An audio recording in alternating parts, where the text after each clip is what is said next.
Hello, hello, bonjour. Bienvenue sur ma chaîne YouTube. Surtout, n'oubliez pas de vous abonner. N'oubliez pas de cliquer sur la sonnette rouge qui est tout en bas, de vous abonner et de me dire si j'ai omis de dire quelque chose ou si vous avez besoin de savoir autre chose encore, vous mettez en commentaire. Ça me permet de savoir qu'est-ce que je peux encore ajouter comme information que peut-être moi-même j'ai oublié ou si je me suis mal exprimée ou quoi que ce soit, question de m'améliorer. Donc là, je suis sur la vidéo de mon deuxième trimestre de grossesse et il est question ici pour moi de vous dire comment s'est déroulé ce deuxième trimestre de grossesse. Vous parlez de l'échographie pour la découverte du sexe de mon enfant. Ensuite, de comment s'est déroulé en gros toute le deuxième trimestre durant l'été. Parce que malheureusement pour moi, j'ai dû passer mon deuxième trimestre de grossesse pendant l'été. C'était, je ne sais pas comment dire ça, c'était catastrophique. Vous pouvez imaginer, tu as chaud à l'intérieur, tu as chaud à l'extérieur, il n'y a pas moyen pour toi d'avoir de l'air, il n'y a pas moyen pour toi d'avoir du vent. À un moment donné, tu te dis peut-être il faut marcher nu dans toute la maison, question de respirer un peu, prendre les bains tout le temps, aller aux toilettes, prendre une douche tout le temps, tout le temps, tout le temps, parce que j'étais fatiguée, j'étais fatiguée. Et il y a une chose au deuxième trimestre de grossesse, généralement, c'est, je sais pas si c'est désagréable, c'est la transpiration et les odeurs.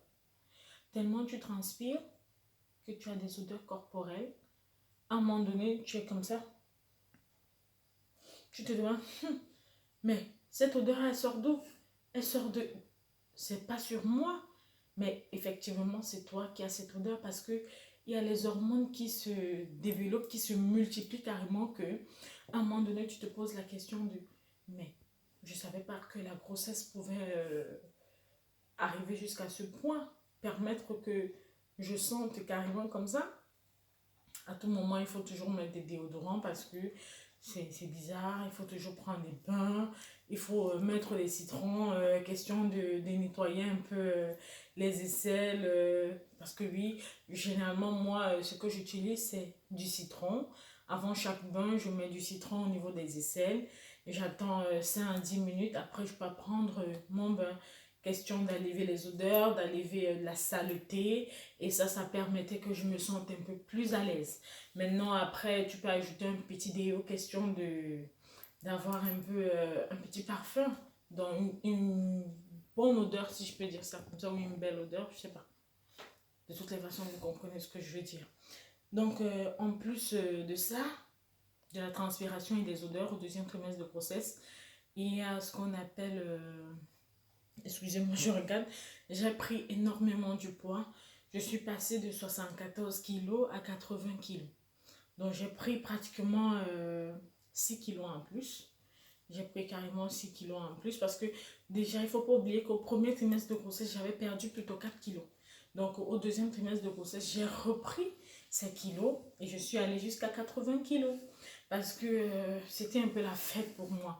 J'étais plus à l'aise, j'étais plus détendue parce qu'au premier trimestre de grossesse, j'avais tellement peur, j'étais tellement stressée, j'arrivais même pas à marcher. Dès que je fais 2 pas, j'ai l'impression que mon enfant va sortir à l'instant. Si on me demande de courir un peu, j'ai peur que non, en courant, peut-être mon enfant va sortir. Donc, au premier trimestre de grossesse, généralement, tu es dans le stress. Tu es dans le stress parce que, surtout quand c'est ton premier enfant, tu n'as pas encore expérimenté cela. Donc, tu es toujours dans la frayeur, tu es toujours dans la peur. Mais au deuxième trimestre de grossesse, tu es un peu plus relâché, tu es un peu plus dégagé. Tu te dis, oh, ok, là, ça veut dire que l'enfant est planté, l'enfant ne peut pas sortir, il n'y a pas risque de fausse couche en dehors des cas, parce qu'il y a toujours des cas, ça peut toujours arriver. Mais au deuxième trimestre de grossesse, carrément, tu es un peu plus rassuré parce que tu te dis non, ici, les risques de fausse couche sont un peu, ont diminué. Donc là, tu es plus libre, tu manges plus, les nausées ont diminué parce qu'elles n'ont pas disparu, mais elles ont diminué. Les vomissements, par contre, se sont arrêtés parce que j'ai arrêté de vomir. Je vomissais maintenant, si je vomissais au premier trimestre de grossesse, disons, même 6 fois la journée. Au deuxième trimestre de grossesse, je pouvais vomir une fois chaque 2 jours. Donc, je vomissais maintenant plus rarement, mais j'avais de temps en temps des petites nausées, mais j'arrivais pas toujours à entrer dans un supermarché. Oui, j'arrivais pas à faire des courses. C'est pas moi qui faisais des courses. Mon époux partait faire des courses, ou bien si on va ensemble, moi je reste dans la voiture et lui il va entrer. Ça, c'était au niveau de... Ça, c'était au 4e et 5e mois. Mais à partir du 6e mois, oui, je pouvais entrer dans le magasin, je pouvais aller, mais je me suis dit à un moment donné qu'il ne faut pas trop se stresser, il faut se lâcher, il faut vivre sa grossesse parce que si tu ne prends pas le temps de vivre ta grossesse, tu passes le temps à être plus stressé, à être plus réservé, elle va finir par passer parce qu'elle n'est pas éternelle. Et quand elle va passer, à un moment donné, tu vas te dire, j'ai raté certains moments de ma vie. Donc, à un moment donné, à l'hôpital même, les sages-femmes m'ont conseillé, il faut te relâcher, il faut vivre ta grossesse, il faut vivre cette joie, c'est un bonheur. Donc, à un moment donné, je me suis lâchée, je mangeais plus, j'étais souriante. Comme c'était l'été, je partais plus en balade. J'ai plus fait de la natation. J'étais à la piscine presque tout le temps avec des amis, avec ma famille. On partait à la piscine presque tout l'été. J'étais à la piscine. Question de nager, question de me relâcher, question de vivre un peu l'été. Donc, en plus de ça, qu'est-ce que le deuxième trimestre de grossesse, oui, il fallait prendre rendez-vous pour l'échographie pour déterminer le sexe. Là, l'échographie pour déterminer le sexe. Le jour même présumé de l'échographie, madame a fait l'effort d'arriver en retard à l'hôpital. Je suis arrivée en retard à l'hôpital.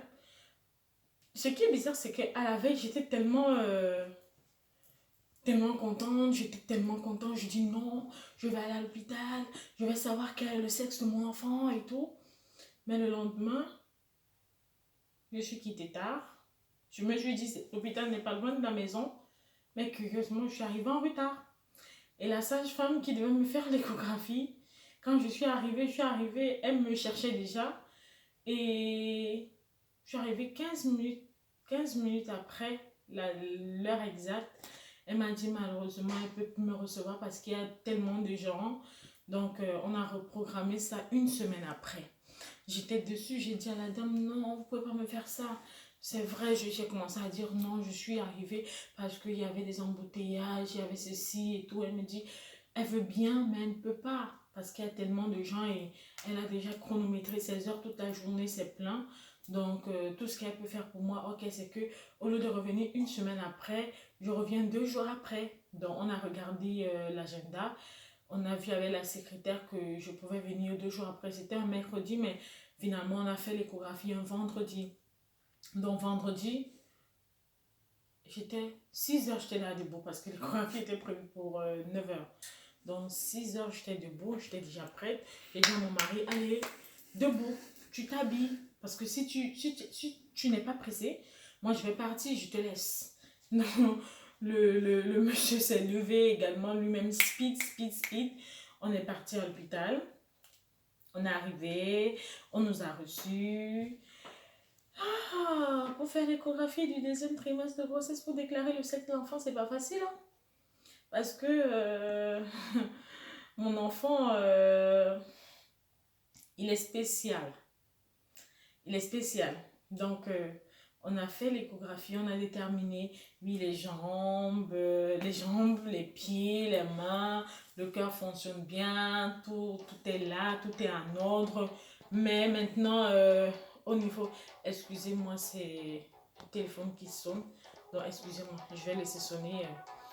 On a déterminé les mains et tout, le cœur qui bat normalement et tout. Maintenant, venu à l'endroit crucial, l'endroit très important, c'est le sexe. C'est ce que moi j'attendais.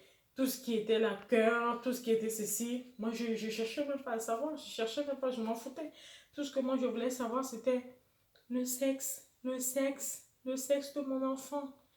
La dame Déjà, un épisode que j'ai oublié de vous dire, c'est avant qu'on aille faire l'échographie, j'ai eu des douleurs ligamentaires. J'ai des douleurs ligamentaires au 5e mois de la grosse... la fin du 4e mois, début du 5e mois, j'ai des douleurs ligamentaires. Et ces douleurs, j'avais tellement mal. Je me suis dit à un moment donné, mais comment je peux avoir mal? Ça faisait comme des crampes en fait. Donc ça vient, ça durcissait au niveau du bas-ventre, ça devenait dur. Et après, ça relâchait. Donc moi, je ne savais pas ce que c'était parce que j'avais jamais été enceinte. Donc j'ai appelé les urgences, j'ai appelé le SAMU. Mais curieusement, le SAMU n'a pas réagi. J'étais obligée d'appeler les pompiers. Ce sont les pompiers qui ont appelé le SAMU qui est venu me chercher. Parce que, oui, le SAMU qui est venu me chercher, mon époux n'était pas encore là. Il était en voyage, il devait rentrer. Donc, je me suis dit, je ne peux pas attendre l'heure à laquelle il va rentrer. Entre-temps, j'ai mal et j'ai supporté la douleur. Je supportais la douleur depuis pratiquement 5 jours par là. Donc, le jour-là, c'était le jour de trop. Je me suis dit non, je ne vais pas rester supporter une douleur comme ça alors que peut-être c'est autre chose. Donc, finalement, je suis partie. Le SAMU est venu me chercher. Je suis allée à l'hôpital. Il était pratiquement minuit. Mon époux, il était en chemin. Il est venu me trouver finalement à l'hôpital. On est allé, on a fait l'écho pour regarder s'il y a quelque chose qui ne va pas. La dame m'a dit, il n'y a rien, elle ne sait pas ce qu'il y a, pourquoi j'ai mal. Elle se dit, bon, ce sont les douleurs ligamentaires. Elle m'a prescrit du magnésium parce que le magnésium, ça aide lors de la grossesse pour relâcher les muscles. Ça aide beaucoup. Donc, elle m'a prescrit du magnésium. Et lors de l'échographie aux urgences, je lui ai demandé, est-ce qu'elle peut me déterminer quel est le sexe de l'enfant? Elle me dit, elle a l'impression, elle voit comme si c'est une fille, mais elle ne peut pas me dire si c'est une fille ou pas. Parce que mon enfant ne voulait pas carrément qu'on la voie. Qu'on le voie, pardon, mon enfant. Donc, quand je reviens donc maintenant le jour de l'échographie même, quand la sage-femme est faite, elle me détermine tous les organes et tout va bien. Maintenant, quand il faut regarder le sexe de l'enfant, elle me dit, l'enfant a caché, elle a croisé les pieds. Je dis, mais elle a croisé les pieds comment? C'est pas normal. Elle me dit, elle a croisé les pieds, elle a carrément fermé les pieds comme ça. Et elle ne veut pas qu'on la voie. Elle ne veut pas qu'on voie son sexe. Mince. Je dis, mais qu'est-ce qui se passe? Bon, quand je parle, bon là, j'ai déjà déterminé qu'elle est. Parce que depuis, je suis en train de parler en disant qu'on l'a. Donc, je ne vais pas laisser le suspense assez. Bon, pour dire que l'enfant cachait le sexe, l'enfant a croisé les pieds pour qu'on ne voie pas quel est son sexe. Je me dis, ah, je ne vais pas rentrer d'ici après tout ce temps attendu pour qu'on finisse par me dire qu'on n'a pas pu voir le sexe de l'enfant. La sage-femme me dit qu'elle a patienté, elle va appeler sa collègue sage-femme qui fait aussi dans les échographies. Parce que ce n'est pas toutes les sages-femmes qui font les échographies. Hein. Il y a des sages-femmes qui sont spécialisées dans les échographies. Donc, elle appelle sa collègue sage-femme qui est aussi spécialisée dans les échographies. Quand sa collègue sage-femme vient, elle essaye de, de regarder du côté, je ne sais pas comment expliquer ça.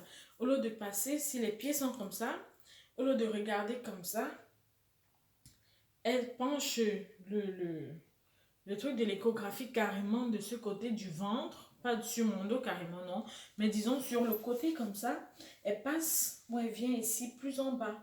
Donc en venant plus en bas, ça permet, elle a vu, elle m'a dit, elle a regardé vers les fesses de l'enfant.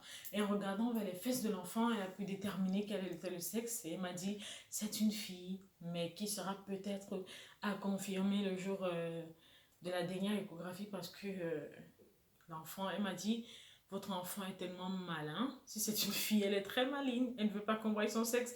En fait, elle n'expose pas ses pieds. Elle a refusé d'écarter les pieds parce qu'il y a des enfants carrément qui écartent les pieds. Donc, dès qu'on fait les convois, ah, c'est un garçon, non, c'est une fille. Mais elle a dit non. J'ai dit, c'est normal. C'est une fille, elle est pudique. Elle ne veut pas qu'on voie son petit sexe. Elle a honte, mais elle a honte dans le ventre de sa maman. C'est tout mignon, c'est tout chaud carrément. Ça m'a plu, j'étais contente. De toutes les façons, je voulais que ce soit une fille. J'étais contente d'avoir une fille. Donc, j'étais très, très heureuse. Son papa également était heureux. Il était content. Donc, en gros, par rapport au deuxième trimestre de la grossesse, j'avais, comme j'ai dit, de fortes douleurs ligamentaires, la transpiration. J'ai pris beaucoup de poids. Mais curieusement, j'avais toujours pas un gros ventre, hein. Mon ventre ne se voyait pas. Quand je marchais dans la rue, on ne pouvait pas savoir que j'étais enceinte. Quand je prenais le bus, mais c'est décevant de savoir que quand tu es enceinte, tu prends le bus, il y a des gens, ils te voient enceinte avec du ventre, ils sont assis, même pas se dire que non, il y a une femme enceinte qui est là et je peux lui donner de la place. Ça, je parle peut-être pas pour le premier trimestre ou deuxième trimestre parce que mon ventre ne se voyait pas assez. Mais à partir quand même du septième mois, déjà, mon ventre se voyait.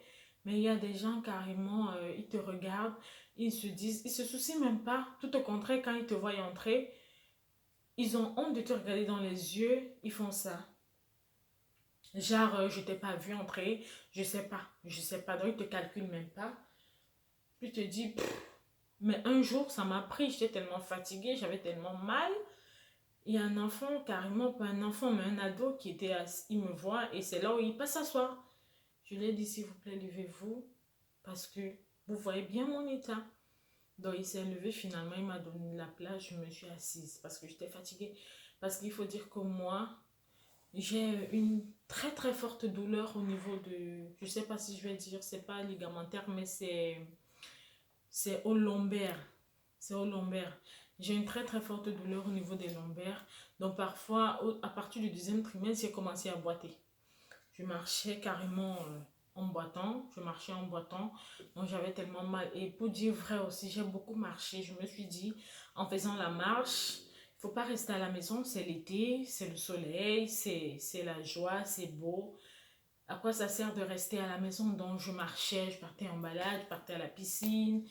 J'ai eu des vacances ici à la maison, mes petites soeurs qui sont venues en vacances à la maison, ça m'a permis de me détendre, ça m'a permis d'être plus en forme, d'être plus en joie, même si avec des gens à la maison, c'est plus de travail, c'est plus d'efforts, mais je me disais, c'est aussi bien pour moi, c'est bien par rapport à la grossesse.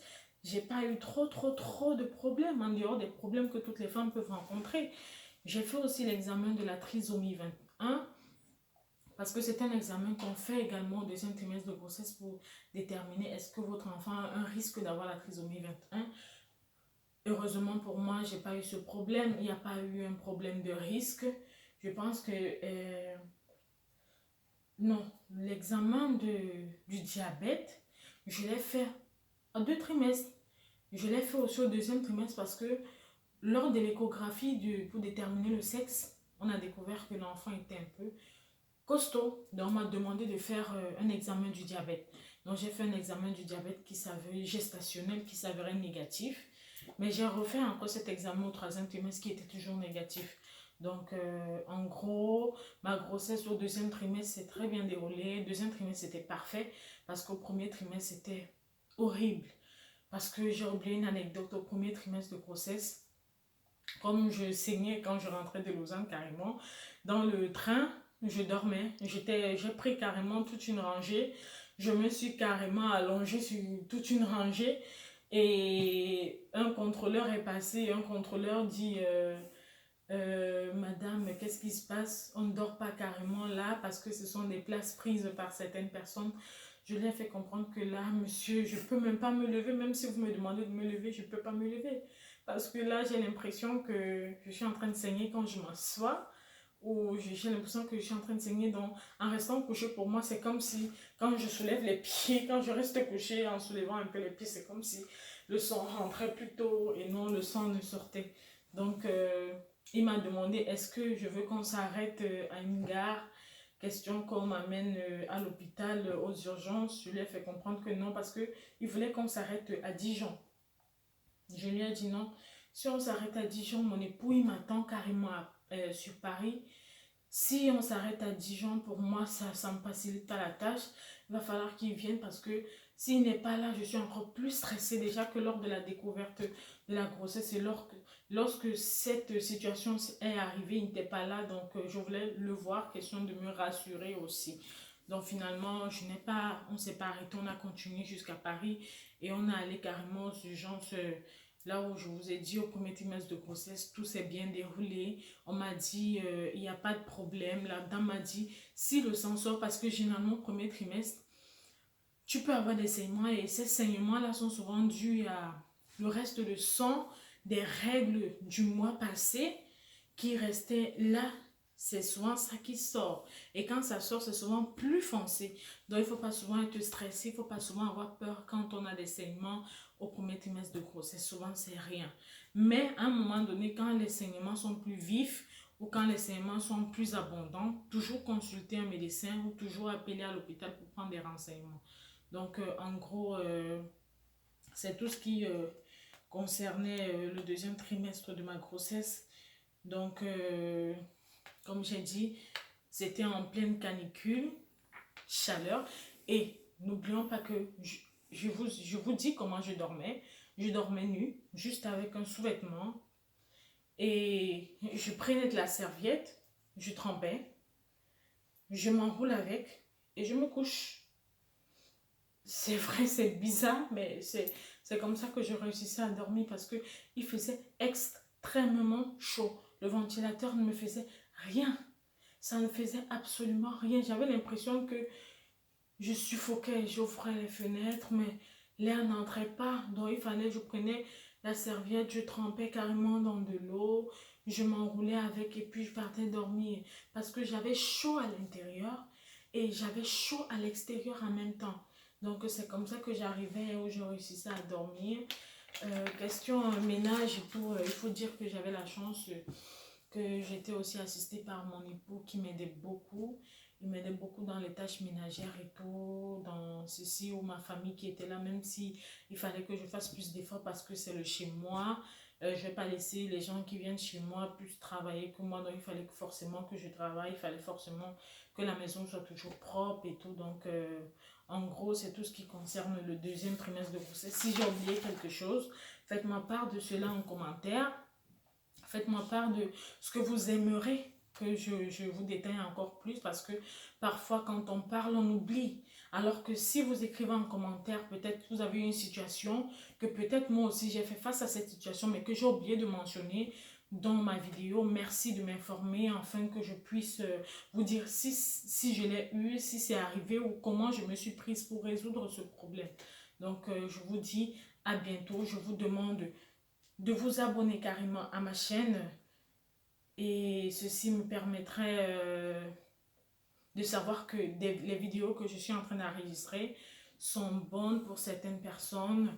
Je sais que tout le monde n'apprécie pas toujours les vidéos, même ceux qui n'apprécient pas, je dis merci parce que personne ne peut jamais apprécier tout. Il y a toujours certaines personnes qui vont trouver que elle n'est pas enrichissante, d'autres vont trouver que la vidéo elle est bonne ou elle est bien. Donc merci de mettre en commentaire tout ce que vous avez comme idée ou tout ce que vous avez aussi eu comme problème lors de votre grossesse. En fait c'est comme un partage.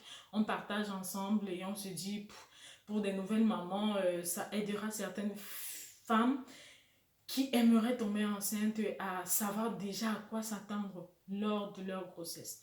Donc je vous dis bisous et à bientôt sur ma chaîne YouTube. Bisous.